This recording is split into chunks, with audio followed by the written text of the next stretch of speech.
நீங்க போட்டுருங்க மாலையா கும்பிடுங்க.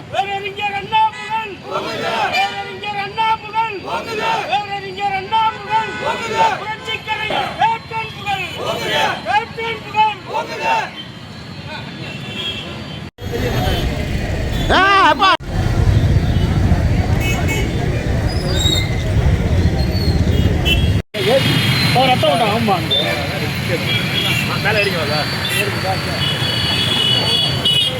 அறிஞர் அண்ணாவிற்கு